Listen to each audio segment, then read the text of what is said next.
I thank you, everybody. I welcome all whoever joined, and I think some may be joining later. Today, I'm participating in the webinar uh, series,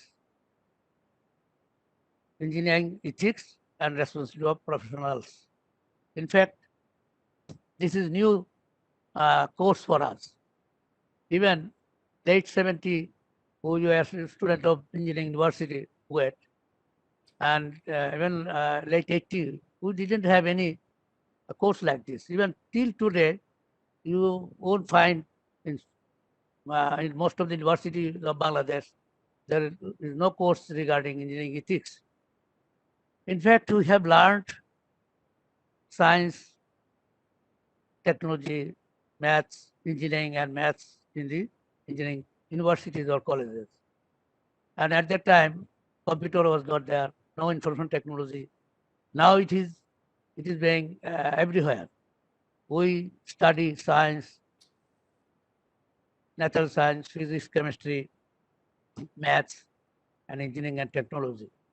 Actually, this actually engineering is the creative application of science, scientific principles with technology and science background, science knowledge. And then after our graduation, what we do, we go for design or develop any system, structure, or machine, or apparatus, or manufacture, and different processes of works. We go for operation maintenance, and so on. Now, with this, with these activities, actually, we interact with the environment, we interact with the life, property, health, and safety of the people, safety of welfare of the public and environment as well. Now, that is why we need, as we are interacting with because the life of the people, property, health, safety, welfare of the public and environment, everything is affected. And that is why in course of time, due course of time, it has happened that in the Western universities, particularly American university, in late 70, some professors started thinking that because they are also practicing engineer as well as they are professor and teachers. They found that engineers are facing with the ethical problems. And that is why they have started engineering ethics in the late 80s. And afterwards, your ABET, Accreditation Board for Engineering Technology, ABET also uh, requested the universities to have some courses on engineering ethics. Now, when you go for engineering ethics, we need to know actually the real basic theories or how it has derived. Because the ethics is the concept, broad consideration of social conscience. So this is the social conscience. And from the beginning, when our Lord, our Creator, Almighty Allah has created, when created us, Adam and Hawa, when He created them, since from them, when they they breached their trust, when they were asked to not to eat some fruit, some fruit of the tree, but they when Shaitan Iblis, uh, they what due to instigation of Iblis, they ate the fruit, and Allah, what Allah did, Allah sent them back because they broke the trust. Allah told them, you keep the promise that you don't eat this. Since then, we can see that the ethics started. Then afterwards, you'll find all Allah has sent prophets and you see the messengers. And every time he was telling that to fulfill the good works, bad work, and avoid the bad works. That is ethics. Actually, in fact, as we say, ethics, ethics means morals, beliefs, integrity, principles, conscience, sense of right or wrong. So this is what we are now thinking, that it is really essential from engineering point of view, because when we do any engineering works, we need to think right or wrong. We need to think what to do, what we should not do, what we should do, what we should do. And now that is why we need to go to deep the theory of ethics, or how engineering ethics are derived. Now, you see, Greek, this ethics word derived from the Greek word ethos. Greek word ethos. Ethos, what ethos means? Ethos means custom. Ethos means common morality. Ethos means habit, character, and discipline. Concerned with morality, good, bad, right or wrong. And the philosophers, actually, in fact, the philosophers, they were really studying ethics. Socrates in 470 BC, his followers Plato 428 BC, and Aristotle around 400 BC. They studied ethics, right or wrong, good or bad, these things. This is the main issue. See, you just see, before Christ, around 470, the philosophers, great thinkers, Socrates, Aristotle, Plato, they were thinking, they were studying, and they were propagating this thing, that you go for right thing, you go for wrong. We do not go for wrong. And this way, so many philosophers, professors, they were studying. And also, it came around about right ethics. Right, one thing, one right or wrong, that is what we feel, good or bad.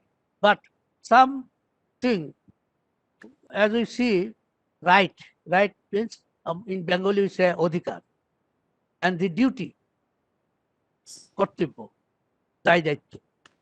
Then some philosophers, they were telling that, they were thinking that right, this is also ethics. Duty, this is also ethics. Responsibility, this is also ethics. And some are also thinking that utilitarianism, that means we should think for good. We should think for the good, most good. And one of the professor, he was telling that when a woman becomes pregnant, she delivers a child, the happiness she gets, the people, the man, will do most of the goods for the people, and he will also feel like that. He will feel like, he will be happy like that. And another, some are also, even you see, Socrates, Plato, Aristotle, they are also telling about the virtue. These are the elements of ethics, actually. In fact, these are the elements of ethics, and the professors were there defined that it is a moral science of human behavior, conduct, right, wrong, good, bad,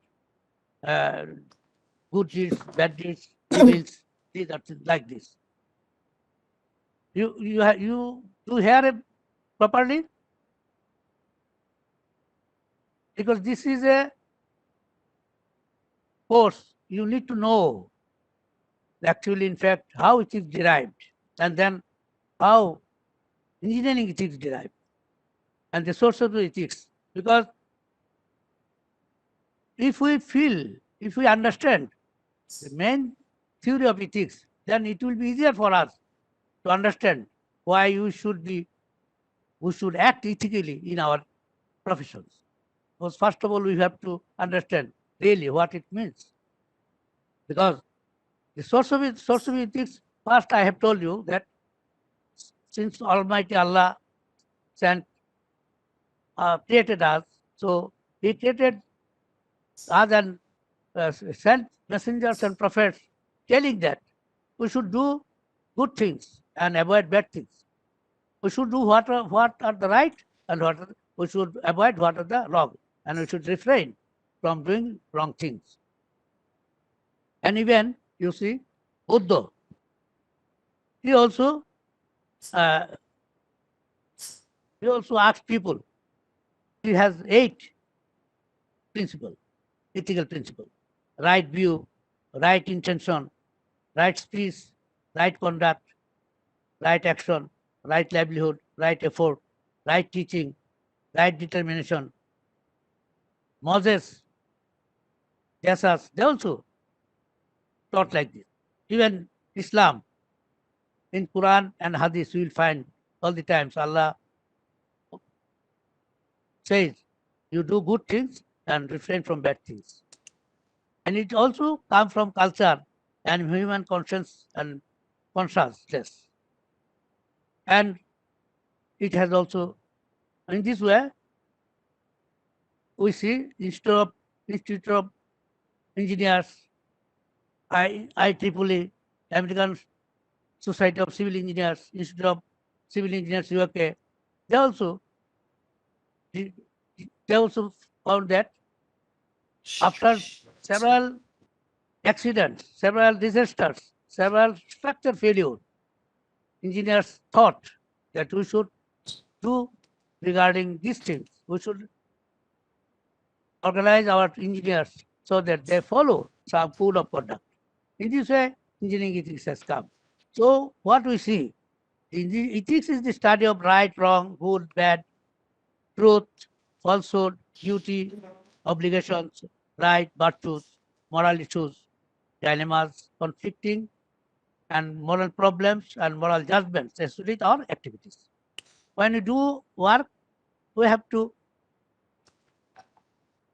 think what is right, what is wrong, what is good and what is bad, what is really truth and what is falsehood, and what is our duty and what is our obligation, what is our rights and virtues, and what are the moral issues.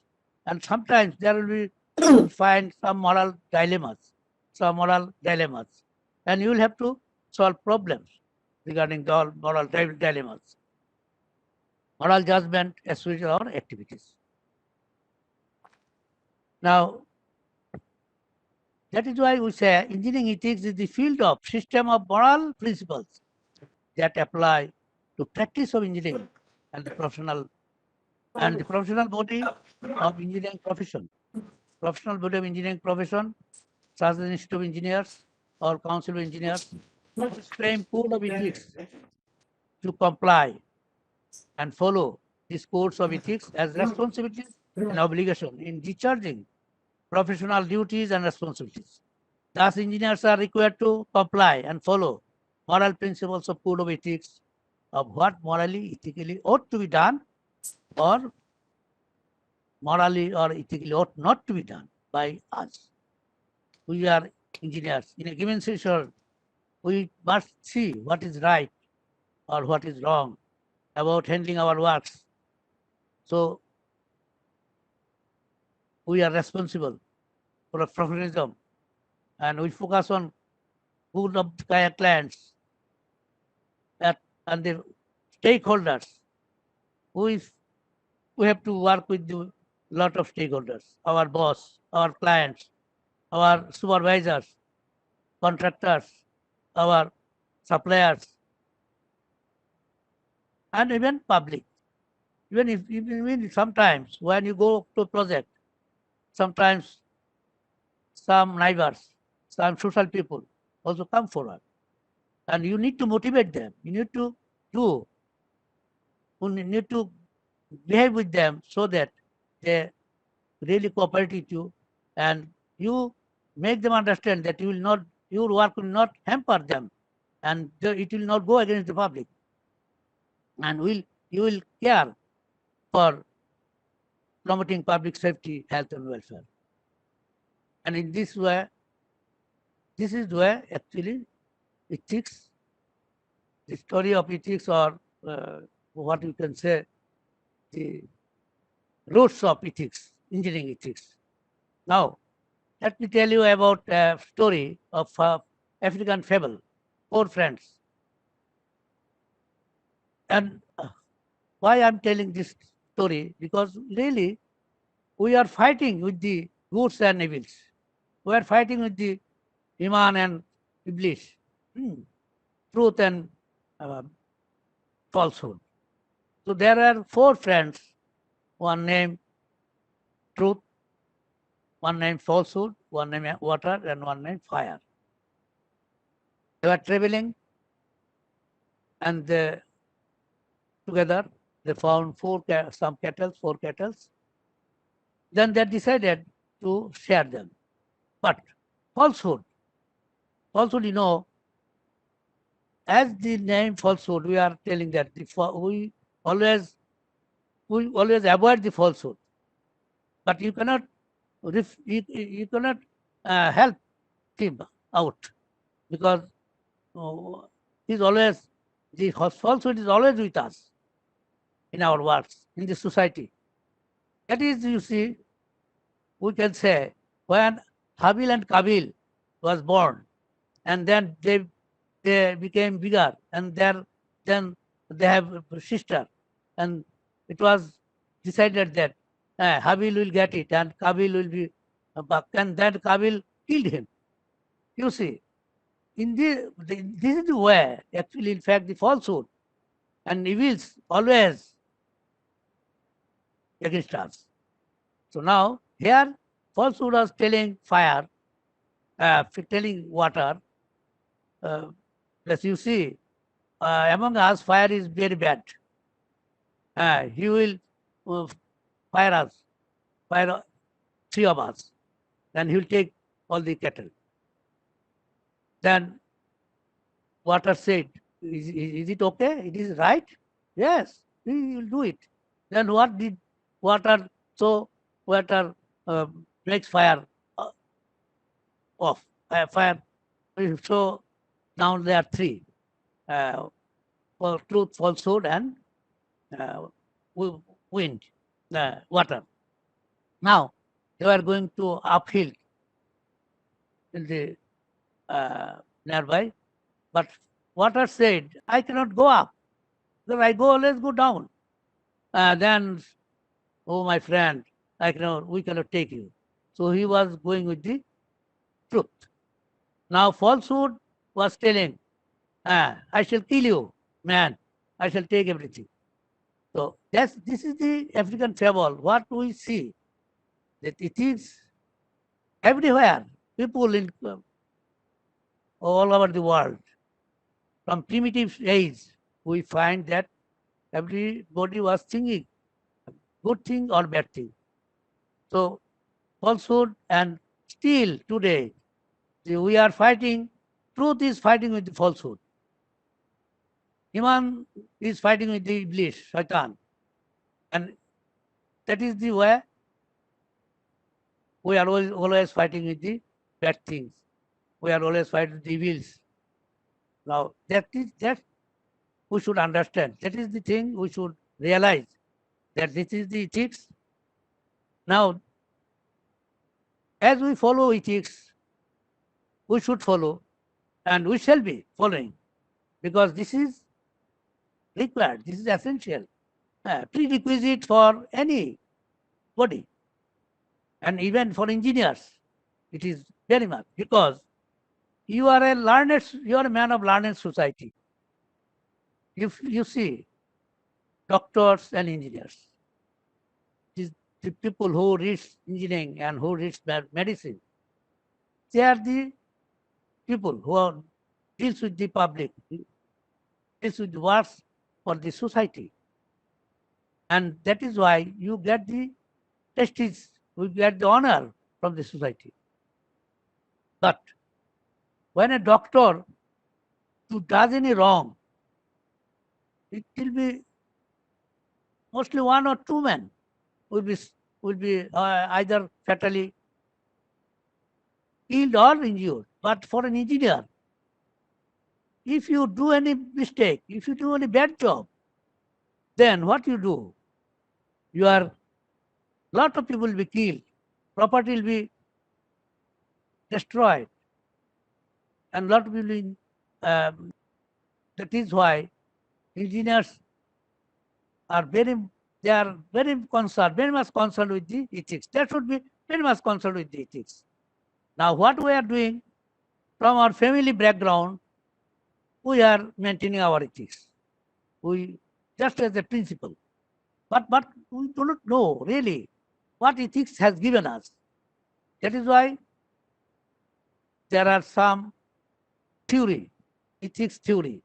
The philosophers like Jeremy Bentham, John Stuart Mill, Emmanuel Kant, Karl Marx, Bernard Russell, Mackenzie, William Lilly, J.S. Moorhead, they studied ethics, research, they have devised some theories. One theory, there are 5 theories. Right theories of right ethics, duty ethics, utilitarianism ethics, virtue ethics, and self-realization ethics. 5 ethics. Now, you have read Maslow hierarchy, needs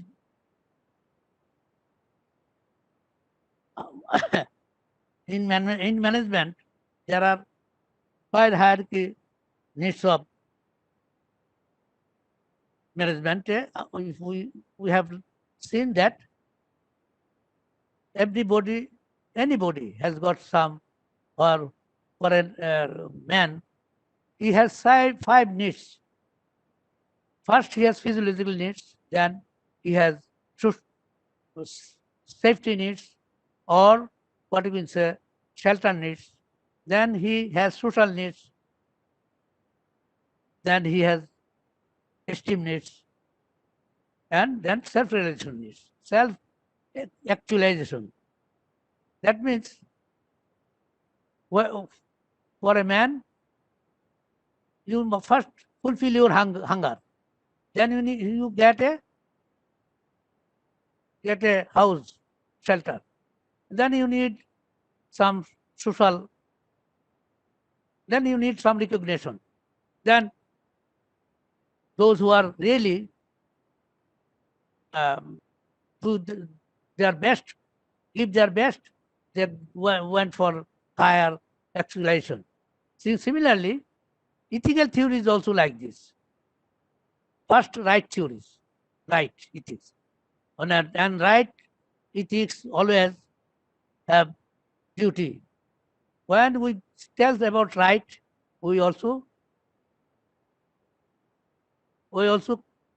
take that every right has a duty. Now, in the constitution, in most of the countries, you get the constitution, and there are fundamental rights. And this is a barrier. These rights give you some barrier, because you need to fulfill their rights. That means you have some duty to respect rights of others. Now, that is where you see, when you get an engineering job, you need to respect the others, those you are working with, or those you will work for them. And then you will have to do duty, you will have some duty. And these 5 theories, we must understand actually. In fact, that is what I was telling, that before we go for our responsibilities and duties as an engineer, if we understand what is right ethics and what is duty ethics, what is utilitarianism and what are the virtue ethics.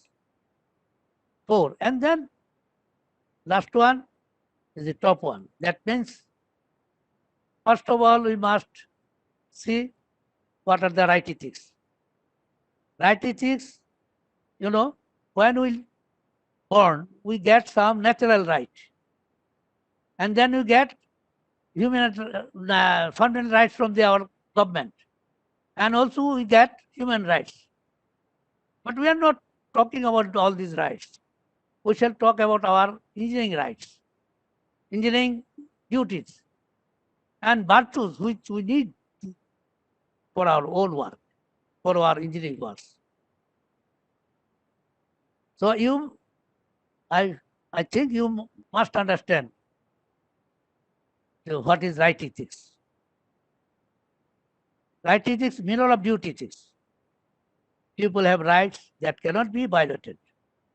Engineers are required to respect the rights of all stakeholders, such as employer, employee, client, customers, contractor, supplier, vendor, supervisor, and all concerned, those are related to his works and activities.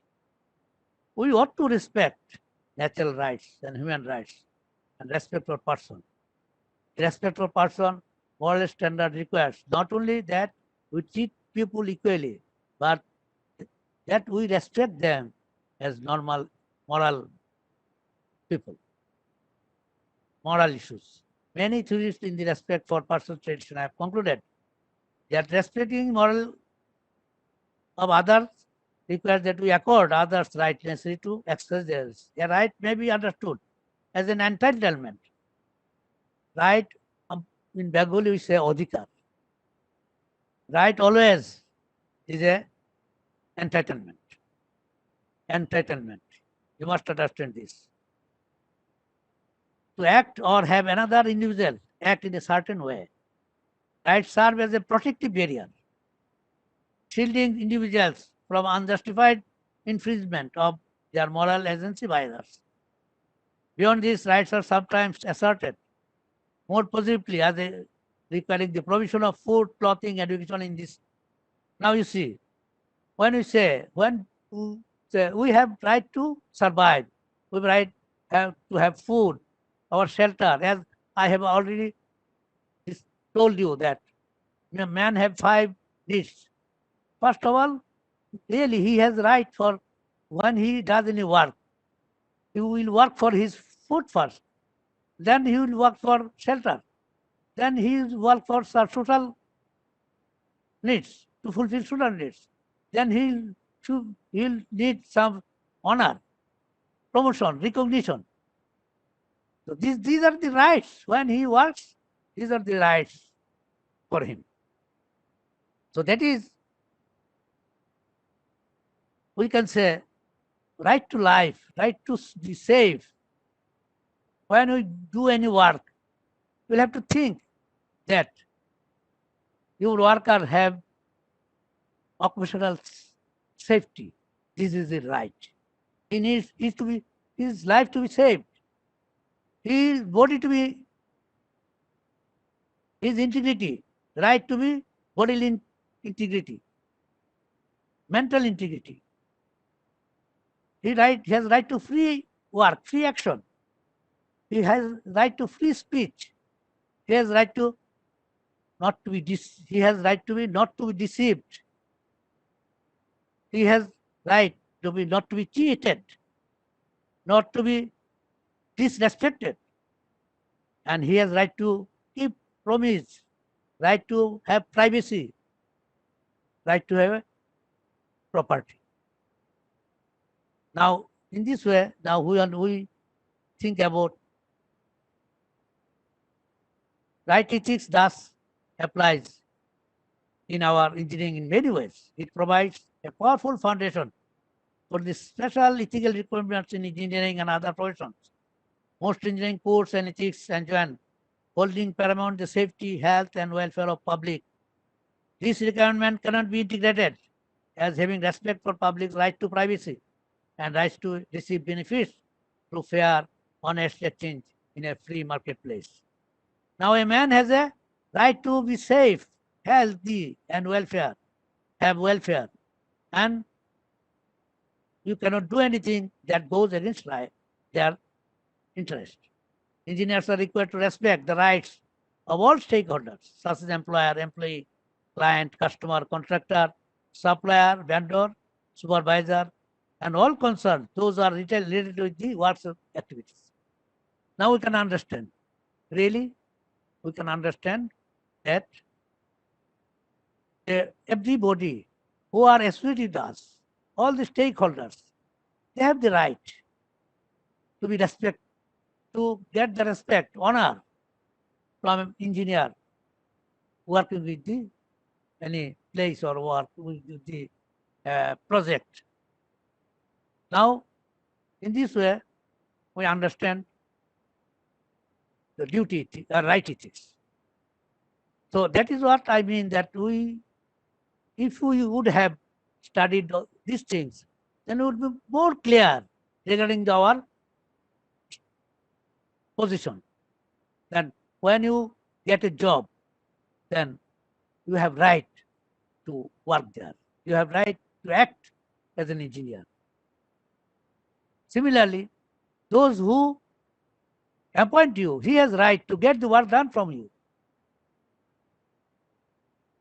In this way, you just see, just correlate all these things that we born with some right, natural rights. Then when we now we are working with the engineers, lot of worker, lot of engineers, lot of people working with us, team. So we need to respect the good team. We need to respect the good worker. We need to respect our neighbors who are helping us in our fulfilling our job, fulfilling our activities. So we are now we can we can have some understanding regarding the right ethics for engineers. And then we go to next, duty ethics. Duty ethics, what is ethical to perform duties, regardless of whether they lead to good outcomes or bad outcomes. You see, when you see where your duty is doing something, you have objectives, targets. Now, fulfilling the duties, your outcome, you may fulfill to get their desired objectives or may not, but you will have to do your duties. This is ethics. Now, I can tell you another thing. I'm giving you an example. When I went to Uganda in 1978, I got an appointment letter. It was indicated that you are appointed for 24 hours of duty. Then what I was really surprised to see that. Then I asked, why it is 24 hours of duty? He told me that this is your duty to have always with the university job. University, you will always think that you are always with the work of, though it is 8 hours work, you will be for the whole, this is your duty ethics. Just you see. And that is why when we see our parents, our father, when they were doing government jobs during British period and Pakistan period, they used to write, your most obedient servant. That means when you are bound with the duties and will have to do everything ethically. But these days are gone now. We are now mostly these days we can do some with the permission. previously there was no even permission to do anything without your permission, without there was no permission, but you'll have to do all the time the job of the government or whatever agency you are appointed. Now these things, what I why I'm telling you that when you feel that doing anything outside or getting outside employment or other than this job, this is also you are not fulfilling duties. And other than this, duty ethics, when you do any design, you will have to do a safe design, because engineers have duty, responsibility, obligation to society, uphold standard and professional quality. So your duty to be to develop a safe design, and you assess the risk and protection of public health, safety, welfare while executing engineering activities works. In a construction job or project, you have duty to see that public safety protected, risks are assessed, and you need to do some quality assurance, quality control, lot of things. All these things come under duty ethics. Duty ethics, we ought to respect individual rational autonomy, and you have duty to respect others. You have duty to not to take advantage from others. You have duty not to kill, not to cause bodily harm, not to cause mental harm, not to coerce. You have duty not to prevent anybody from speaking truth, not to deceive. You have duty not to deceive anything, not to cheat, not to steal, not to disrespect, not to break promises, not to deny any opportunities. And you have duty not to bar opportunities for any your client, for your any worker, and therefore we have duty and responsibility and obligation to uphold standard, professional quality, safe design, assessment of risk, protection of public health, safety, welfare while executing our engineering activities, demonstrate professional competence, maintain objectivity, truthfulness, address conflicts of interest, act as a faithful agent and trustee, preserve confidentiality, not to receive and provide gifts and valuable consideration, not to deceive, not to disrespect, not to cheat, not to break our promise, and not to break any commitment. You will you are you will have to be committed to do all the goods and refrain from the bads. And you will be uh, you will have duty, have a good design, good construction work, good supervision work, and good building design, good structure design. And for that, you need to do and design.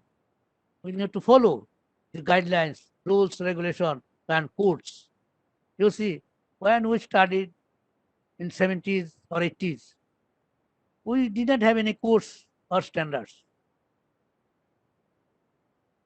Even in Bangladesh, we didn't have any code and standard. And after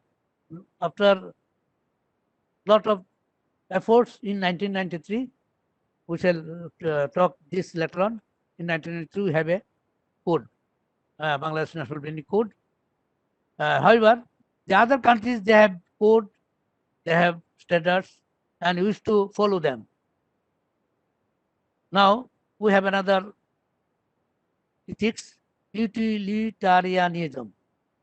Utilitarianism ethics, that is what is good we must do the best thing, good thing. We promote greatest number of greatest good for the greatest number. This framework says that you will also always think for the good things, always do as much as you can do better things. Most good for most body, most good. You produce the most good and you achieve best consequences. And then you get best feelings, best happiness, better understanding, better. It is another kind of utilitarianism ethics that you do right ethics, duty ethics, and then what sometimes if you do better job, you think that work, the good work, you will always do good work. You will always do best work, and you will feel that you should you should continue so that you go to the highest level of your performance. This is utilitarianism ethics. As we said, there are some when for our personal feelings, we do first, we get first when we can fulfill our hungry, then we go for shelter, and then we go for social, and then we go for recognition, and then we go for something else. What we say, the best position in the society. So similarly, those who do ethics, follow ethics, they go for best thing, best working model, so that they go up to the your final stage of their performance. And with these things, you need virtues, virtue ethics. That is, we know the virtues. Buddha, he said 8 virtues. We have seen it. There were 8 virtues. What are these? Right views, right intention, right speech, right conduct, right action, right livelihood, right effort, right teaching, right determination. In Bangla, we say সৎ ধারণা, সৎ দর্শন, সৎ মনোভাব, সৎ ইচ্ছা, সৎ বাক্য, সৎ কর্ম, সৎ জীবিকা, সৎ প্রচেষ্টা, সৎ শিক্ষা, honesty, সততা. These are all virtues. And there are also some vices. Virtues and vices. Virtues are desirable habits in action, commitment, motive, attitude, emotion, ways of reasoning, and ways of relating to others. For example, professional competence, honesty, courage, fairness, loyalty, humility, public well-being, cooperative practices, personal integrity, courage, self-discipline, perseverance, conscientiousness, and self-respect. These are virtues.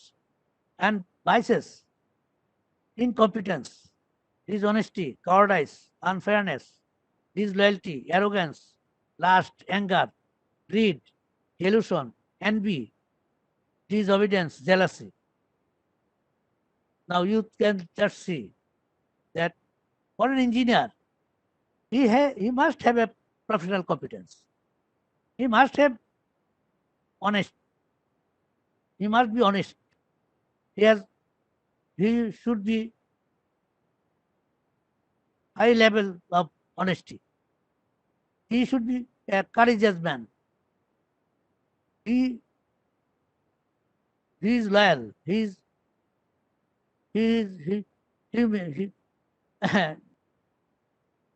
public. He is polite. He is cooperative. His personal integrity, courage, self-discipline, and self-respectness. All these are virtue ethics. So for our engineering side, when you go to work, the man is not competent, you cannot do any good work with you. If he is not honest, you cannot trust him. You cannot get any good work. You cannot rely him. So that is why the virtue ethics. Now, what I am saying that is why if we go through all these things, the theories of ethics, these are you can take it in every sphere of life. In your natural life, your working life, whatever. These virtue ethics, what we said before, duty ethics, right ethics, duty ethics, and then some who goes for if the perfectionist. This type of people they will go for utilitarianism ethics. And above all, everybody will require these virtue ethics. And these virtues, if you do not have virtues like competency, like honesty, like courage, fairness, humility, loyalty, and cooperativeness, self-discipline, and self-respect, you as an engineer, you cannot be successful. We cannot get cooperation from others. If we have these qualities, these virtues, then you can get a good teamwork. Everybody will rely you. You will have confidence, and they will rely on you. You will also can rely them, and you get good works, and you can accomplish your job or your project in time. But the worker, even if you as an engineer, you may be a good engineer. You may be an engineer, good engineer. Cannot say. You may be an engineer, but if you do not have these characters, these virtues, you cannot do any good job, and we cannot get any better job from you as an engineer. You cannot create. You cannot fulfill any promise, or you cannot fulfill any targets or objectives. That is why the competency, honesty, courage, fairness, loyalty, humility, these are very much essential. And we always refrain from incompetency, dishonesty, cowardice, unfairness, disloyalty, arrogance, lust, anger, greed, delusion, envy, disobedience, jealousy, etc. An engineer is essentially required to control all the vices and promote values, virtues. That means now, from here we see an engineer essentially required to control all the vices and promote virtues. The Greek word translate as either virtue or of excellence. Virtue of excellence. All engineers should have virtue of excellence. And if you have a virtue of excellence, you will not compromise with any substandard work, substandard material, substandard quality.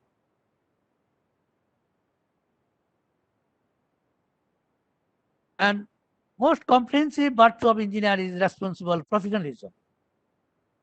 Most comprehensive virtue of engineer is responsible professionalism. So most basic and comprehensive professional virtue is professional responsibility. Professional responsibility. First of all, the comprehensive virtue of engineers is responsible professionalism, and then comprehensive professionalism virtue is professional responsibility. That is being morally responsible as a professional. Professional responsibility is an umbrella virtue. Professional responsibility is an umbrella virtue. That is public well-being, professional competence, cooperative practice, personal integrity. You must bear all these elements of professional responsibility. If you are not competent, if you are not cooperative with all stakeholders, if you do not have any personal integrity, then you cannot do better job. Public spirited values are focused on the good clients and wider public. And this will, you will have a public spirited virtues also, because you have a lot of stakeholders.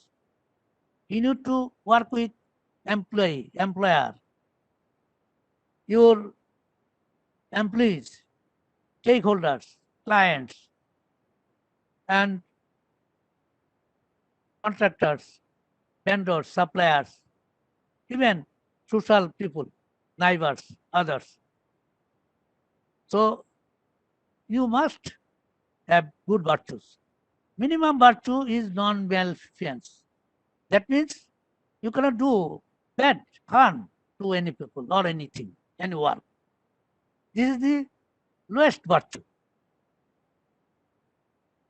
Always remember, a good man with good virtue, he cannot do any harm to anybody. You should not have any tendency to harm anybody. And you will always promote public health, safety, welfare. And then you will also have a proficiency virtue. Proficiency virtue. You see, we are not proficient in communications. This is also one virtue, that as an engineer, you must have a fluency in communication or proficiency in work in communication, so that there is no confusion or misunderstanding.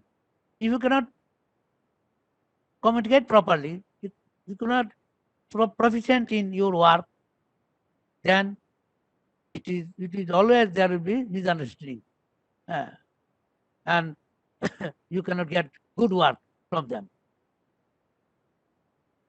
And teamwork, another virtue. Teamwork virtues, you need to know how to develop a team, how to manage a team. Even, some of people, some of engineers, who do not know what does team mean. What does team mean? What is the meaning of team? We say, I'm a team member, we develop team, but we don't know the meaning of team. Team is together everyone achieve more. TEAM. Together, everyone achieve more. And this is a good virtue. And we must develop this virtue, team virtue, to develop a team, maintain a team. So your team members always have confidence on you, rely on you, and they will give their utmost of their level, utmost level. They will help you. They will give the best. And if you cannot develop a team, then you do not get a good job. Another one is collegiality. Collegiality means you must have a cooperation with your teamwork, your colleagues, and you will have to cooperativeness, loyal, and respect to others, your boss. This means collegiality. Collegiality means, this is also another virtue, that you will have a good relationship with everybody. You care for everybody. This virtue is called collegiality. You may not hear this word, but this collegiality also a good virtue. That means you will be cooperate with everyone, every team, and you as engineering, as an engineering, we do lot of your multidisciplinary work, and you need to cooperate with all discipline all members of the your stakeholders and others. So that means you must have a good understanding, good relationship with everybody. Finally, self-governance virtues are those necessary in accessing moral spirit. That means self-governance means you must have a courage, self-discipline, perseverance, and consensus, and self-respect and integrity. Honesty, another thing is honesty. Honesty falls into both groups of self-governance values, and honesty as a virtue. Honesty as a virtue, we shall talk this later on after self-realization ethics. Now, self-realization ethics means that you perform up to the highest level. Always think that I shall do best of. You will always. Those who are self-realization ethics means those who has this quality, he always go for the highest level of ethics. But if we at least we can go with the duty ethics, right ethics, duty ethics, and virtue ethics. Even this will do. And in virtue ethics, there is one thing is honesty. Honesty as a virtue. Honesty as a virtue, honesty is a very important issue in our activities, engineering activities. As I have already told you, the African fable, the honesty is always fighting with the what? Honesty is fighting with the falsehood. And everywhere, this is true. So, honesty, virtue, you must develop this honesty. And never allow any dishonesty or falsehood. In engineering job, this is the foremost duty. You have foremost duty because the corruption, corrupt practice, fraudulent practice, collusive practice, these are all falsehood practice. And if you are not honest, if you are not trustworthy, then these vices of corruption, corrupt practices, fraudulent practices, collusive practices will eat you. Honesty has two aspects. One aspect we call truthfulness, and another aspect trustworthiness. You must be truthful. You must be true in your activities. You speak honestly. You talk honestly. You do honest work. Your honesty in belief, honesty in your activities, honesty your truth telling, truthfulness, not engaging in bribes, kickbacks, honest in speech, not deceiving, not lying, not withholding any information that someone has the right to know. Honesty is the belief, intellectual honesty means forming one's belief without self-deception. Other forms of reading unpleasant truths. Now, trustworthiness. You must be trustworthy because when you are employed, your employer, you are the trustee of your employer. You are custodian. You become the custodian of your employer or the project. So now it is your ethical duty to be honest, to be trustworthy. And another thing that report writing, false report data, honest, dishonest act, omitting crucial data, and your false design, bad design, these are also dishonest activity. Motto of professional responsibility means engineers are concerned to do the right things, are conscientious, diligent in meeting obligation, are truthful, fair, accountable, answerable, and liable for meeting particular obligation. An engineer, who is the engineer, are always trustworthy. We are truthful, we are trustworthy, and we meet our obligation as a trustworthy, truthful engineer, fair, accountable, and as we are answerable and liable for our job, for our activities. Sometimes there are maybe some moral dilemma, ethical dilemma doing works. And you, as an engineer, will have to also evaluate the position. And then you will have to decide what things you should do or what things you should not do. So in this way, we learn something about ethics, which we can relate with our engineering works. Now we go for the building codes. We go for our next slides. How this building codes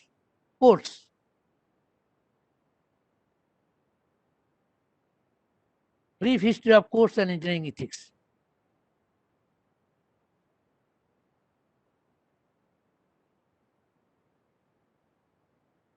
Now you see, history of codes is long back, long history. Professional codes have a long history. I was, as I told you, that during 70s, late 70s and early 80s, we had our engineering courses. I never heard about codes and standards. But when I went to abroad in 1978, first I joined as a lecturer, and then I was an electrical engineer, so that allowed me to taught electrical engineering, IE course, electrical course, IEEE. Instead of electrical engineers UK code, they have a code. And when I returned, after 2-3 years, I went to a UN project in Central America. There I used to have nationality code USA, NEC. So when I came back, I was working with institute engineers regarding codes and standards. So one day, my daughter, who was at that time during 95, 96, she was in class 6 in an English medium school. She told me that, Abu, do you know when first code was declared, decreed? I told her, no, I haven't heard. She was telling me that in their history books, it is written that King Hammurabi's building code was the first code in the world. I was ashamed and surprised to know that. And from then, really, I was eager for codes and standards. So the brief history from just regarding the brief history of building code. So we must know the King Hammurabi's building code. When you go for ethics, code of ethics, engineering ethics, you will find it is mentioned in the ethics book.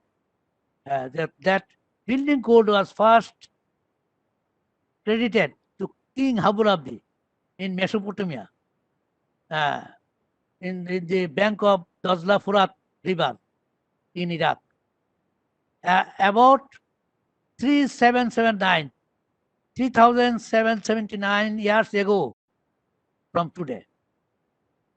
3779.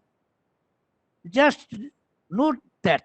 You should note that, because when you study any engineering ethics or course, the first code in the world, in the universe, we must know it. So I would request you, all of you, that regarding the course and engineering ethics, building course particularly, as we are now, everybody, and even this webinar is regarding on the issues of BNBC, Bangladesh National Building Code. So just you write 3779, 3779 years ago, the King Hammurabi Building Code was decreed. And everywhere there is some incident out of which we have codes, we have ethics, we have rules and regulations. Nothing came out without happening anything, without any incident. There was nothing like any code or any ethics. During that time, a house was collapsed. And then the man who has suffered or victim, he went to the king. Then the king made a decree that a builder could be executed if a house he built collapsed, resulting in the death of any person. In one form or another, building codes have been around since Hammurabi's time. It was decreed like this, that if anybody is killed, then the man who designed it, who built it, he will be killed. If he is hurt, he will be hurt. And then you will find lot of codes, building codes. Even in USA, most of your countries, even, they have building codes. They have building codes. First, a building codes is a set of rules, specified standards for construction and structure, for construction and structures, buildings, etc. In UK also, when there was a fire, in 1666, they developed building code. It was building regulation. After Great Fire of London in 1666, UK, they enacted Building Act, building regulation. In USA, City Baltimore passed its first building code in 1859. City Baltimore passed its first building code in 1859. And afterwards, all the counties and big cities, they had their own codes, building codes. In France, 1852, in Paris, under Second Empire, then they have building codes.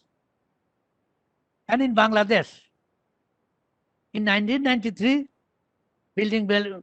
Bangladesh Building Code was elected. It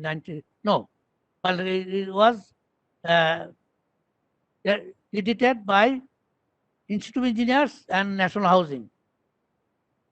But since then, until 2004, it was not used by the government. When Spectra was failed, structure fall, then government realized that there should be some code, and then BNBC was enacted as building code. After that, you see, we didn't have amended one till 2020. By this time, we were used to work with the 2006 one, and then draft code was there. And finally, in 2020, it is now amended, and we have 2020 building code. Now, code of ethics. How this code of ethics come from?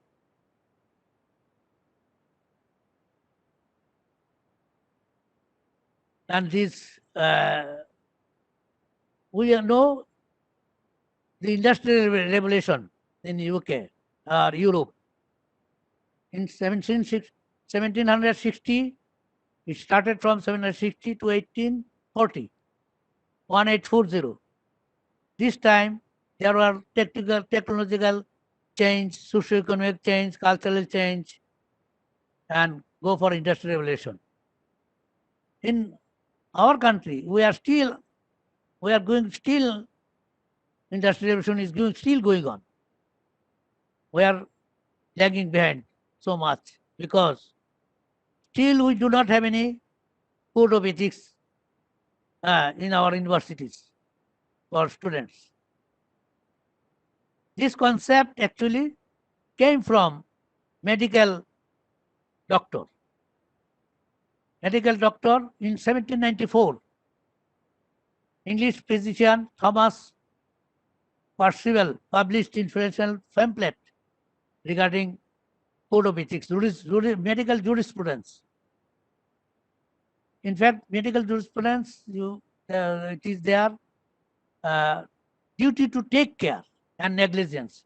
Actually, in fact, medical doctor, they have duty to take care and they have to take care of the negligence.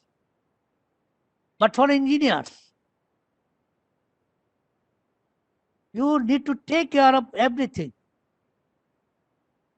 Doctor, if the doctor do not take care properly or any negligence, one man can die. But for engineer, lot of people may die, property may damaged or lost or destroyed, so many things. However, in 1794, the professor Thomas, English physician, he made an article regarding code of ethics. And then, as American Association, Medical Association, they had own course in 1847. After 50 years of his writings, the American Medical Association, they have their own code of ethics. And after that, the American journalists, they have their code. Police they have their own code. And a lot of other professions, they have their own code. But the American National Society of Professional Engineers, they also then they have their own code. Now, there are a lot of structural failures, disasters. During 1800, that is 19th century, and beginning of the 20th century, there are a lot of structural failures. And among them, 7 structural failures were very they are renowned structural failures. One is Yarmouth Bridge, UK, 1845. 79 people died. Angers Bridge, France, 1850, 226 killed.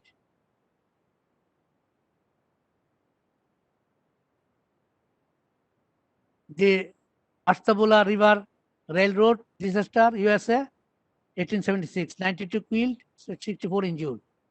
Bridge disaster, UK, 1879, 75 killed.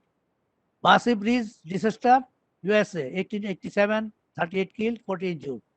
Point Hills Bridge, Canada, 1896, 55 killed. And then in 1907, Quebec Bridge collapsed in 1907, 75 killed, 11 injured. These have profound effect on engineers and force the profession confront shortcomings in technical and construction practice, as well as ethical standards, which led the formation of engineering societies. And then engineering societies were formed in the United States. Growing professionalism gave the rise to the development of 4 founding engineering societies. In 1851, American Society of Civil Engineers, American Institute of Electrical Engineers. In 1884, American Society of Mechanical Engineers, 1880, American Institute of Mining Engineers, 1871, Geological Society of America, 1888, the American Society of Heating Ventilation Engineers, 1894, Professional Engineering Institution in the UK in 1818, with the formation of Institutional Civil Engineers, and then IEEE, Institute of Electrical Engineers, formed in 1871. The Indian Institute of Canada, 1887. Japan Society of Civil Engineers in 1914. And German Institute of Joyous Engineers, English Association of German Engineers, was set in 1856. This is the way the engineers institute societies are developed, and they thought about code of ethics, because there are a lot of structures were failed due to bad design, bad construction practices, and so many things. That is why they have decided to, and out of 4 societies, 3 of them decided to develop a formal codes of ethics. Development of professional engineering concerns for professional practice and protecting the public highlighted by those bridge structure failures. National Society of Professional Engineers is 1946, the kernel of ethics for engineers and rules of professional conduct. In 1946, National Society of Professional Engineers, NSP, released in 1946, its canons of ethics for engineers and rules of professional conduct. In fact, NSP engineers, ethics for engineers rules are now is the best one, and we are following this. And we have also in our country, in Bangladesh, we have also IE Code of Ethics. In the UK, Institute of Civil Engineers of Great Britain seems to have been the first in this respect. In 1910, they have Engineering Code of Ethics. Germany, they have in 1950. In France, in 1997, they have first Code of Ethics. And so, engineering ethics is the study of applied ethics and system of moral principles that apply to the practice of engineering. Ethics in engineering is the study of engineering morals, characteristics of morals, conduct of engineers as profession and individual as human beings. Engineering ethics, where ethics are implemented in engineering by the engineers, is necessary for the good of the society. Engineering ethics is the study of decisions, policies, and values that are morally desirable in engineering practice and research. Among the universal ethical values are honesty, integrity, promise keeping, fidelity, fairness, respect for others, responsible citizenship, pursuit of excellence, accountability. It is the study of ethics which revolves around morality. Okay, I have finished my first part. Now I am going to for second part. It is okay now? Everybody has a hearing? Yes, we can hear you. Okay. Thank you, engineer. Now, first part I have uh, described regarding the ethical theories and ethical considerations, how ethics came up. Now I am going professional responsibility and ethical obligations. Professional obligations and responsibilities. Now, a code of professional ethics results when a field organizes itself into profession. After passing our course of engineering and going to the profession, we we are confronted with our activities, and we we are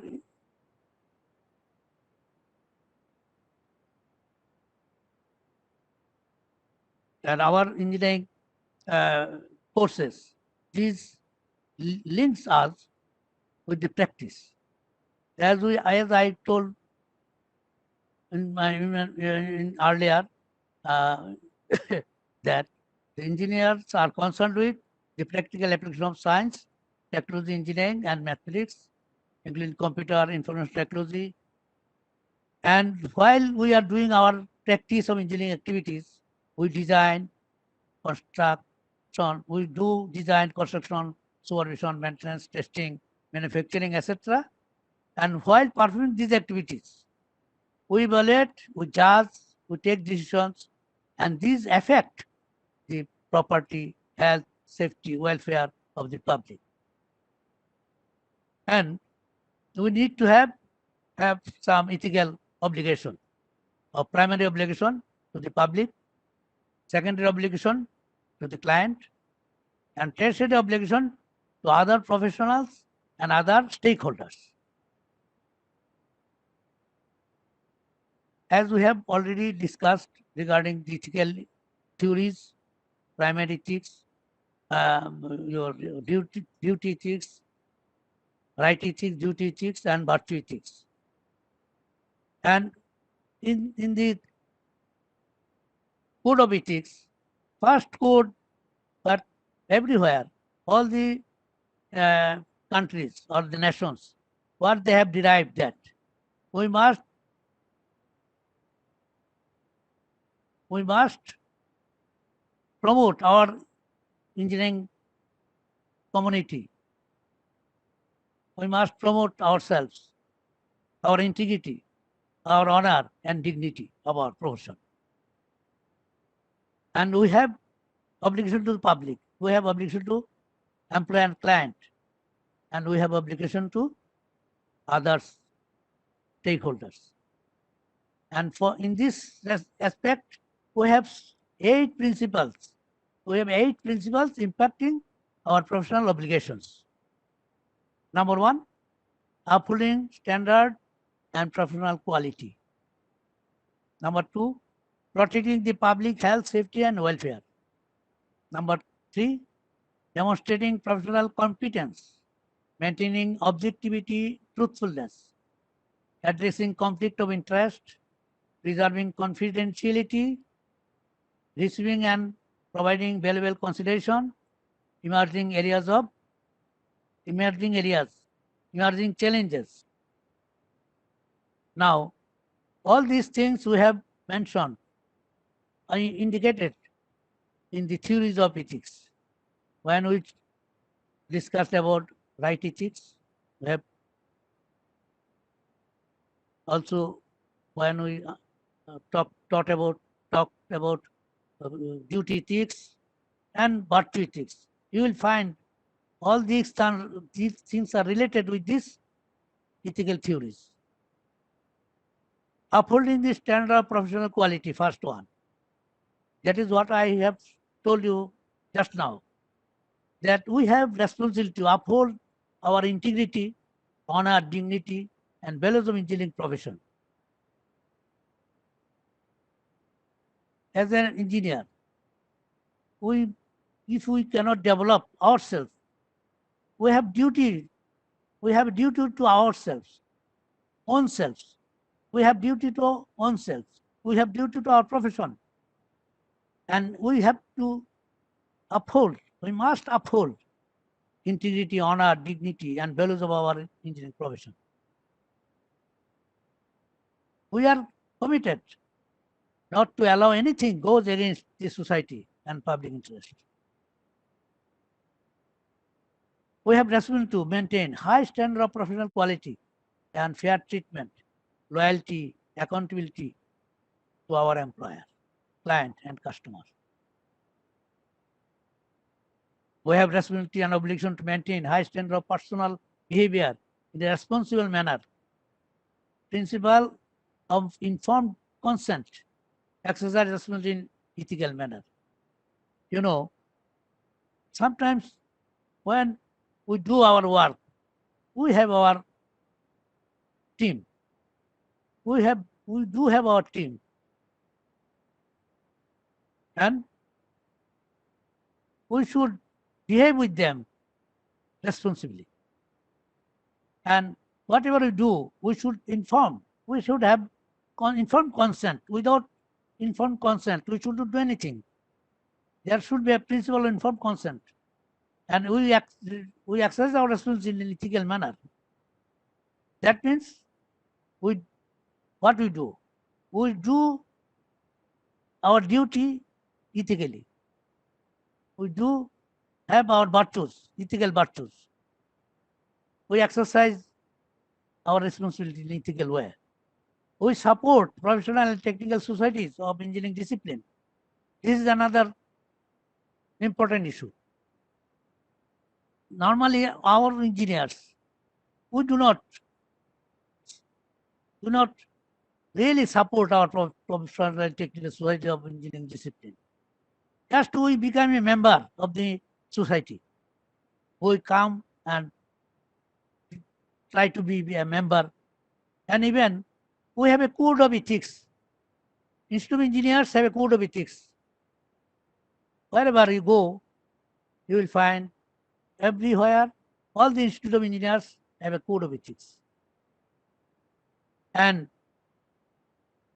you become a member, you sign the code of ethics, but you may never know.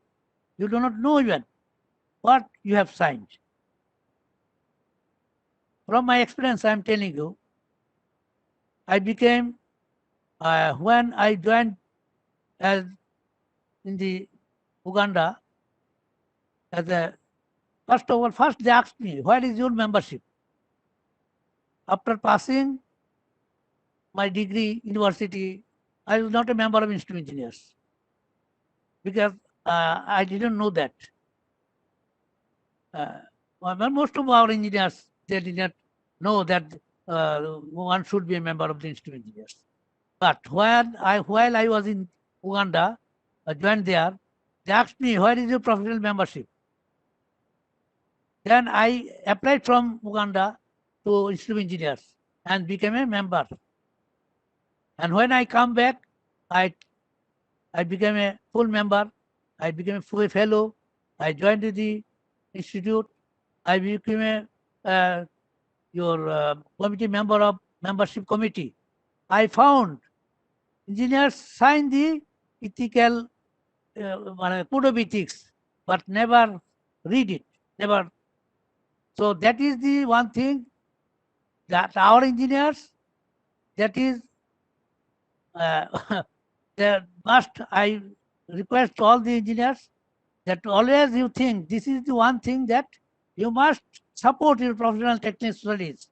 You must give opportunities for engineers, support development of your engineers under supervision.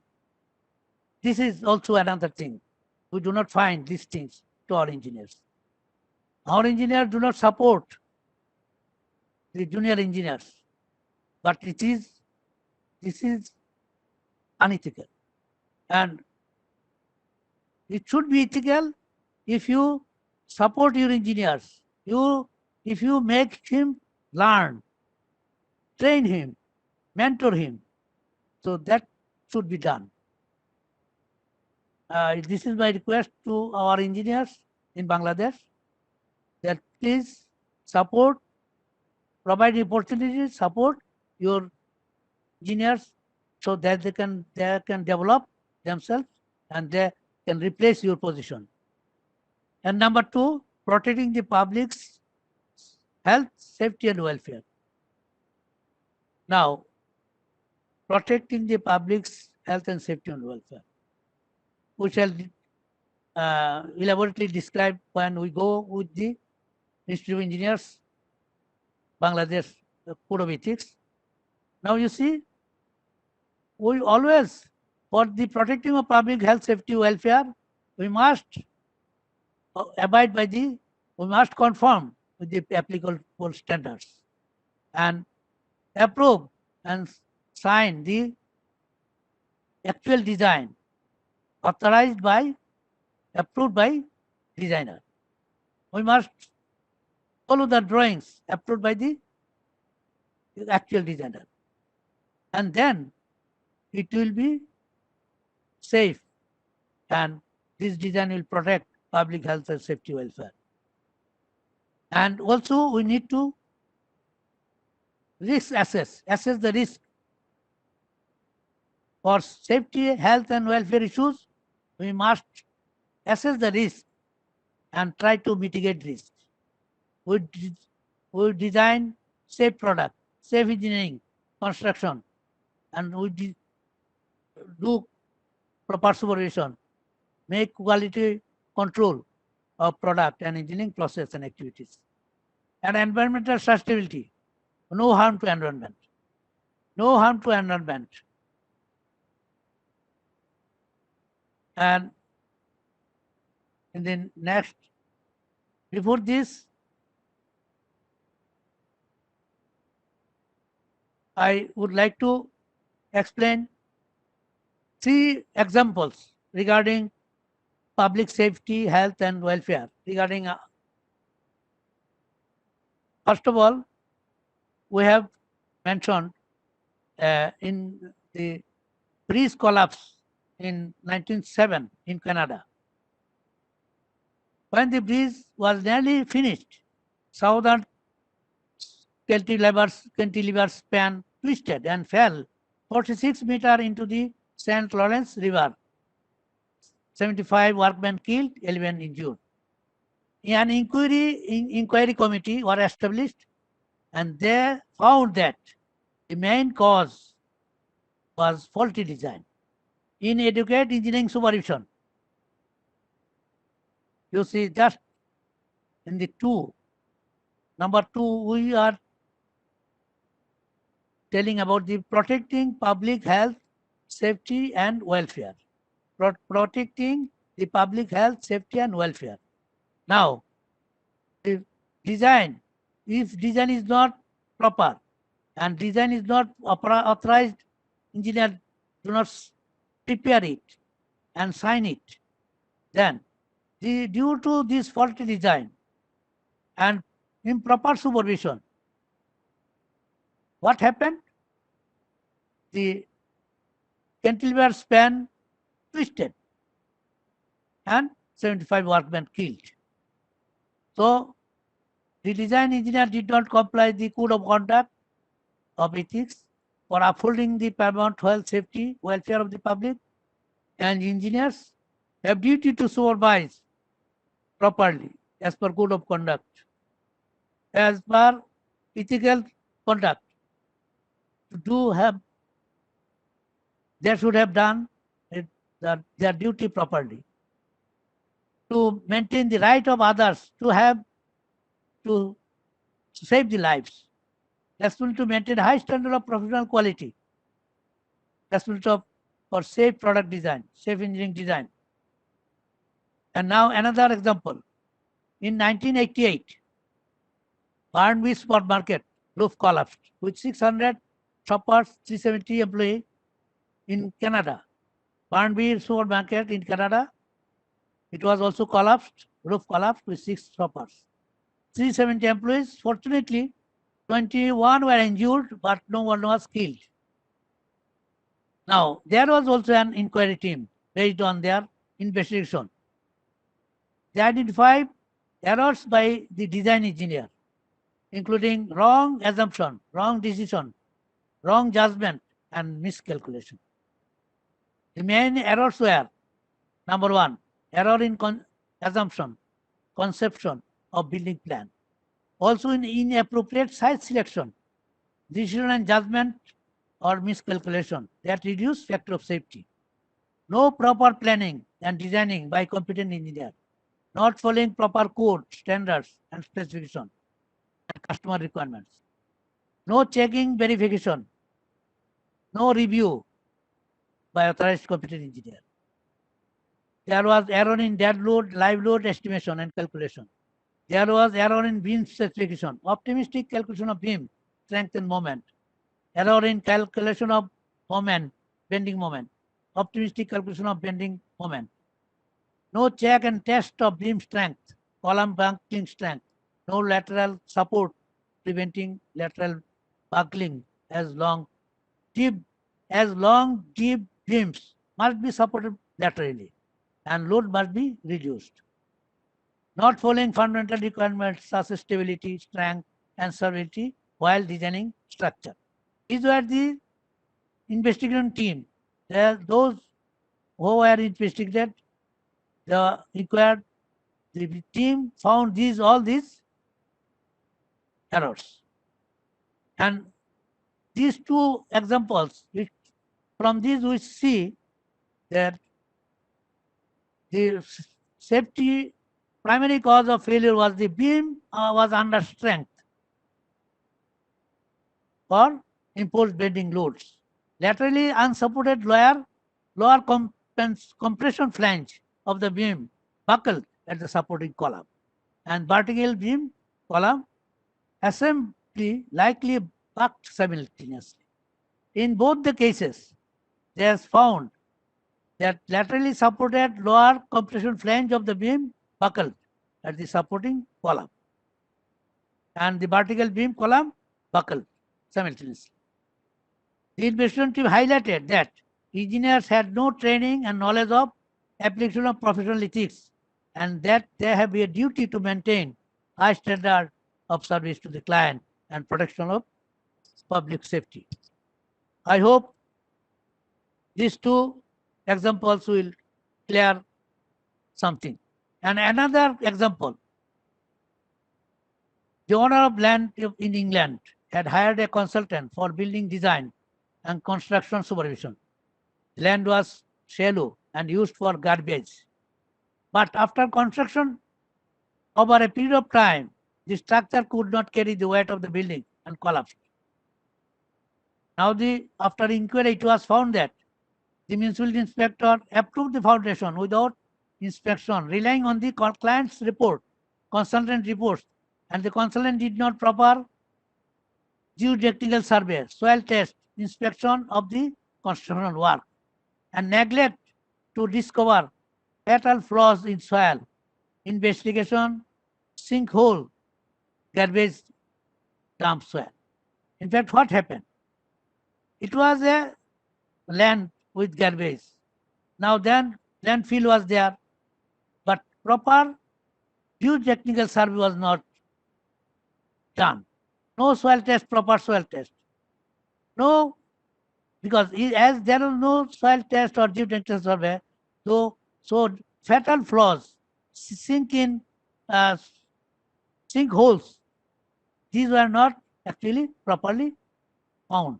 And that is why the designer designed and the inspector without inspection approved the foundation. And then what happened? The weight of the building could not carry. Structure could not carry the weight of the building and collapsed. So inspector of the municipal authority and the consultant held liable for not complying with the course regarding public safety, and the consultant did not consider genuine geotechnical information about the underlying soil.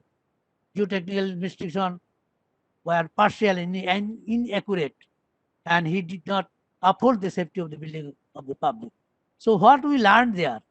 We have learned there that if design engineer, he did not do his task properly, and the supervision engineer, he does not do his duty, then what happened? We see the structure failure. We see a lot of structure failure. And then demonstrating the, and then number 3, demonstrating professional competence. As we have said earlier in our, as we have said, number 3, now we are, we have 8 principles. Now we are going to number 3 principles. Demonstrating professional competence. As I have already said, you have heard, in the demonstrating professional competence, that is virtue ethics. You must have your competence, your qualification properly. You cannot deceive anybody with your education, experience, qualification. You will have your education training require and your acceptance as assignment, etc. Scope of work. That means when you do any job, you must have your competence. And then 4, maintaining objectivity, truthfulness, non-deception. This also we have said in the virtue ethics, that you must maintain objectivity, truthfulness, non-deception. That, as we have said, you must not be deceived. And truthfulness, trustworthiness is the virtue. For any professional engineer, he must have these virtues. Engineer should endeavor to extend public knowledge, engineering, and sustainable development, and shall not participate in the dissemination of untrue, unfair, exaggerate statements regarding engineering. Engineer shall be objective, truthful in professional reports, statements, testimony. Engineer, when serving as expert witness, shall express an engineering opinion only when it is found adequate knowledge, and you must give honest opinion. Engineer shall issue no statements which is not true. He will issue all times true statements. Engineer shall dignified and modest in his work and merit. You will avoid any act tending to promote his own interest. You will always, above all, your interest. You will have high integrity, honor, and dignity of your profession. And then addressing the conflict of interest, faithful as an trustee. These also we have discussed in the trust in the your virtue ethics. These are all under virtue ethics. You must address the conflict of interest. Conflict of interest, a person finding a personal interest arising such that it may affect his impartiality. When there is any personal interest, it affects the impartiality. It affects the truthfulness. So you must address this conflict of interest. Appearance, avoid disclosure. Sometimes you will have to avoid this type of things, and you disclose anything which have any conflict of interest. Sometimes appearance, it may be suspicious, so you will have to check these things. Conflict of interest is a very important issue regarding our activities, because we may help somebody, we may help our friends. These will also arise conflict of interest.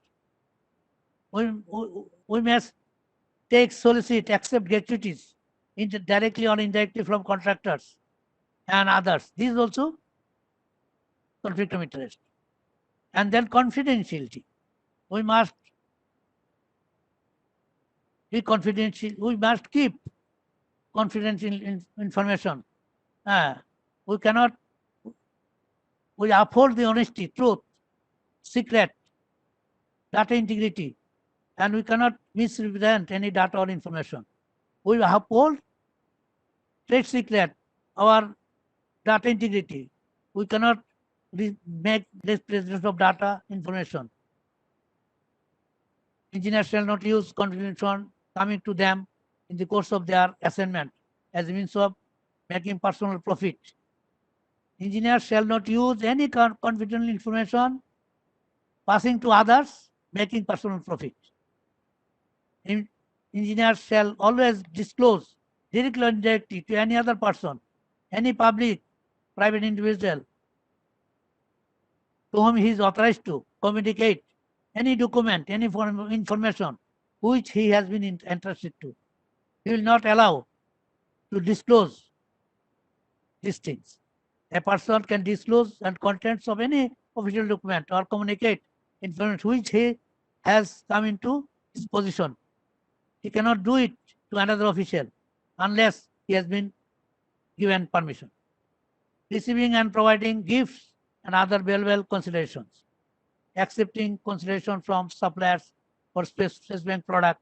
Accepting commission, allowance, political contribution, corrupt practices, corruption, bribery, extortion, political influence, fraudulent, coercive practice, and theft. Awareness of all illegal practices. You must be aware of all illegal practices. No person shall offer any person related to engineering activities or procurement of work any gift received of which will place him under any form of official obligation to the donor of the gift. A person may give to any person related to engineering activities or procurement of work gift of small intrinsic value. In our country, the government has in the procurement policy said a gift cannot be exceed 500 taka. You cannot take any gift or any diary or something like this more than exceeding 500 taka. A person shall not offer to secure or promise or to secure for any person to any engineering activities or procurement. A person shall not approach any person related to engineering activities, foreign or invitation to visit foreign country, etc. A person shall not lend money or borrow money. A person shall have to influence anybody for any work. A person shall not encourage anybody or praise for giving or commit for any work. Now, corrupt practice, how corrupt practices are done. Corrupt practices and corruption, bribery is done in public, private, development sectors. They are in some organization, they do the corrupt practice. Some organization personnel acting on the organization on behalf, they also do corruption, bribery practice. Some business associates acting on the organizations, also on behalf of the organization, they do the corrupt practice. And corruption of the organization. You see, by the organization, in the organization, of the organization. Always you find there are lot of organizations, they do corrupt practice. Even in some organizations, there are corruptions. Organization personnel, they do corruptions. And in organization business associates, they also do corruptions. And bribe offered, accepted by third party. Corrupt practices also includes conflict of interest with employer, clients, friends, relations, business associates, or with public servant with whom he is dealing. At that time, and concealing such conflict of interest is unethical. As we say that any conflict of interest, you must not conceal it. You should express it. You should declare it. And corrupt practice includes corruption, fraudulent, collusive or coercive practice. Fraudulent practice, deceitful practice, misrepresentation, intentional lie, collusive practice, harming, threatening to harm, and collusion with somebody, and coercive practice, threatening to harm directly or indirectly to achieve some job, some prof, uh, procurement, etc. So that is important issue for our engineers. These corrupt practices, corruption, bribery, we must against. This is also our responsibility and duty. We must go against the corrupt practices, corruption, bribery, and other sorts of corrosive practice, coercive practice. And now, finally, emerging areas, emerging challenges, emerging areas and emerging challenges. Now you see new technology, innovation, and use of internet, electronic practices. These three things are really important. Technology, use of internet and electronic practice, promoting and applying innovative emerging technology. These are mostly important. Technology is, what is technology? Technology is skills, methods, process that we use to achieve goals. Skills, tools, brainstorming, technology in the skills, methods, process used to achieve our goals, achieve our targets. We should to adopt. We should adopt. And we see that now these days, electronic, internet, texting, and roboting, these things we should use, learn new emerging technology, and also communicate with the stakeholders effectively. So engineers shall attain skills, methods, and processes by using innovative technology, use of internet, electronic practice. Engineers shall promote and apply appropriate new emerging technologies and engage in the creative and innovative development of engineering process, technology in design, development, solution for solving problems. Now, world is going faster. Technology is always developing. And greenhouse, green eco-building is also now, it is also our duty to use these creative artificial intelligence, creative design, robotics, 3D printing, self-healing concrete, thermal bridging, photovoltaic glaze, solar roadways, smart highways, predictive software, 3D modeling, modular construction, cloud collaboration, asset mapping, sustainable design, green building design, eco-floating homes, rainwater harvesting, plastic roads, greener asphalt, vertical farming, use of skylight, use of hollow block, use of high performance glass, use of solar panel, photovoltaic system, green roof system. That means now as our world is polluting, greenhouse effect is developing. So we must develop our knowledge and technology, how we can use this energy, this environment saving designs and other issues. And then sustainable development. Sustainable development means this should be sustained. Like we say, techsui, and that means you use this as sustainable. That means you use resources efficiently, sustainably, properly, so that future generation, they can use it, they can accept, because you cannot use all the resource and by আমরা যেটাকে বলি যে ইচ্ছা মতো, by whatever you can use, but you should think that energies and resources are depleting, and we should not use more than what we require. That is another issue, and we should develop new technology and standards.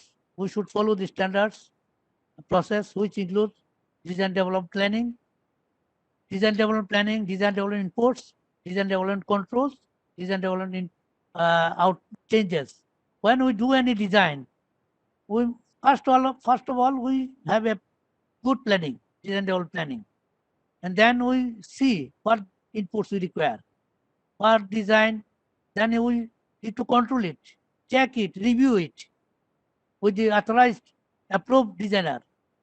Then, if any change, we should again review it, and then finally approve it. Alternate project delivery. This is also another issue. This will save time and save money. Engineers shall apply integrated project delivery, building information modeling, BIM, and engineers shall apply engineering knowledge, specialist knowledge under universal knowledge. Universal knowledge, that is, when you do any design, you must use international universal knowledge, code and standards, such as International Building Code, British Standard, ASTM, NFPA, ISO. ISO standard is very much required now, because in the ISO standard, we find risk assessment, we find environmental issues, we find safety issues. There are standards ISO 9001 which teach us, from there we learn how we can manage the risk. And then in ISO 14001, we can learn how we can manage environmental pollution. And in ISO 45001, we can learn occupational safety. How can we manage occupational safety in designing and supervision of building structure and our project, and for solving our complex engineering problem. Engineers shall apply engineering knowledge, special knowledge, universal knowledge. And also engineers apply their own local knowledge, local codes, such as Bangladesh National Building Code, building construction rules, and local other acts and rules such as labor code, and environmental rules and acts, etc., for solving problems.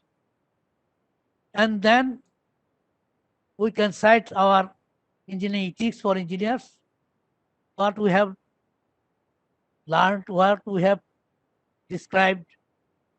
If we now go through our course, we shall see all these things are incorporated. Now, I think I have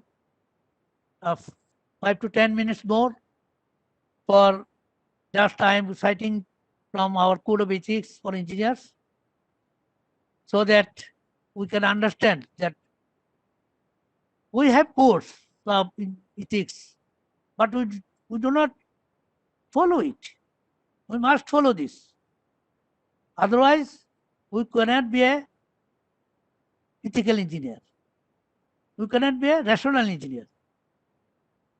And we cannot do our duties, our responsibilities and obligations. If we want to fulfill our obligations, our duties ethically, we must follow this code of ethics. Code of ethics, we have 13 number. Number one, as a member of professional body, I shall uphold and advance the integrity, honor, and dignity of the engineering profession, using my knowledge and skill. By using knowledge and skill, I have already discussed this thing, that this is the first duty. It is my first foremost duty, that I shall uphold and advance the integrity, honor, and dignity of my engineering profession, using my knowledge and skill. Second part, number one has 3 parts. Part 1 shall uphold the advance, integrity, honor, and dignity of engineering profession, using my knowledge and skill. And then second one, engineer shall hold paramount the safety, health, welfare of the public in the performance of their professional duties. Now, in this case, sometimes you may, in a problem. We may be in a dilemma because in our Bangladesh, we do not follow the rules of safety, health, and welfare sometimes. But as an engineer, you will have foremost duty.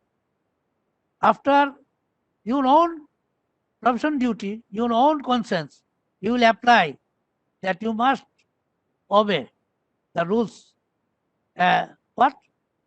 The safety, regarding safety, health, and welfare, and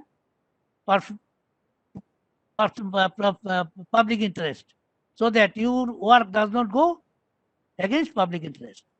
And then then third portion is try to comply with the principles of sustainable development, in the pursuit of professional duties. That means you will never do any harm to environment. You will take preventive action to control harms of environment. You will take cooperation and you will cooperate with each other to control the harms of environment, prevent environmental pollution and control. You will ensure equitable development of social development, environmental needs, and future needs to preserve natural resources, nature for benefit of future, and you will preserve the resources. Take precautionary measure for any threat of serious threat, environmental degradation, and then you will communicate to everybody. And another thing, we shall commit to keep environment clean, pollution free, and sustainable resource, and ensure sustainable environment, reducing and avoiding tragedy of the commons. When we do our work, we shall avoid the tragedy of the commons, such as pollution, air pollution, soil pollution, water pollution. These are the tragedies of commons. You see, the Buriganga water and others, different other rivers, you will find that the waters, these are tragedy of our common people. We cannot take water, we cannot drink water, we cannot even swim in this Buriganga water. So we should think about this, and then we should be honest, impartial, and serve with complete fidelity the public, employer, clients, and shall not accept remuneration for services rendered other than that from my employer or with my employer permission. This is also we have discussed in our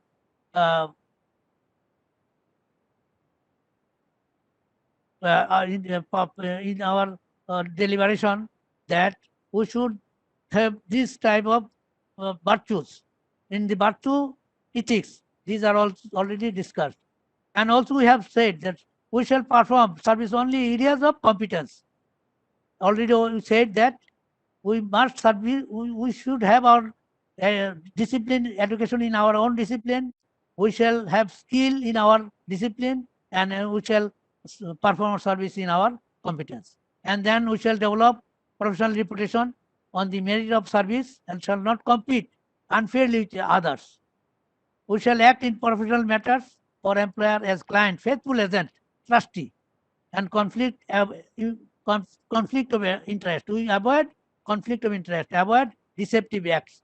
Is also already discussed, and we find all these things in our code of ethics. Number 6, we shall issue public statements in objective and truthful manner.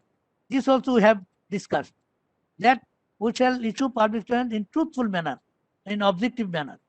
Number 7, without disclosing fact, we shall not be a director or any substantial financial interest in our project or in our activities. This also we have discussed, that we shall disclose whatever conflict of interest. Then we shall support the professional technical societies of engineering discipline. This also I have discussed. This is also important issues. Number 9, in connection with the work, if we go in the other countries, we shall abide by their country's rules, regulation. We shall not offer any guide, any solicit, receive, or indirectly or directly any amount to influence the award of contract by public authority. This also we have discussed. That means we shall not offer anything directly and indirectly for having a job or getting a contract. We shall avoid bribery, extortion in any form. Number 12, we shall continue my professional development throughout career, shall provide opportunities and support for the professional development of the engineers under supervision. This is also I have discussed in our virtue ethics and our principles of ethics. Number 13, a member who shall be convicted by competent authority, tribunal, he will be unfit to a member and shall be deemed to have been guilty of improper conduct. These 13 rules, 19 code of conduct we follow in our Institute of Engineers, Bangladesh, and we must obey all these things. We must follow these things. Otherwise, we shall not able to do our duty, ethics, responsibility, and obligation to our society, to our employer, and to our fellow stakeholders. We must be socially responsible to uphold ethical values of our society, and we must be responsible to maintain high standard professional quality and obligation to maintain high standard. We are obligated to maintain high standard of personal behavior in responsible manner. This also I have discussed. Now, actually, in fact, our we have about to we have come close to our time. Now, I would invite the participants if they have any comments or question. What I feel that this is a big your topics, and I think I'm grateful to the your organizer, International Court Council, and the consultant, those who are working with this Rajuk engineers, and I feel this will be useful for them, and they should consider the engineering ethics in their activities, and they should follow the code of ethics which we are providing from our Institute of Engineers. I'm also I am also feel privileged that you have given me the chance, and I got the chance for delivering this thing to our engineers. And I shall request them, if they feel anything, they can contact me, and I shall feel free to advise them regarding the practice of code of ethics. And for professional engineers, I shall try to help them to become a professional engineers, and they should comply all these things, because without safety issues, without complying these regulations, codes, there cannot be a good, safe, they cannot design safe design. They cannot do your good structure. As we are trying to have good structural engineers for Razuk, they must comply with this code of ethics and your comply or promote and uphold the health, safety, welfare of the public, and also protect the environment as well. Okay, thank you. Thank you. Thank you so Okay, much. thank you. Okay, thank you, thank you. Thanks, Welcome. everyone. Have a good And day. greet all your team and especially to Dr. Ghosh.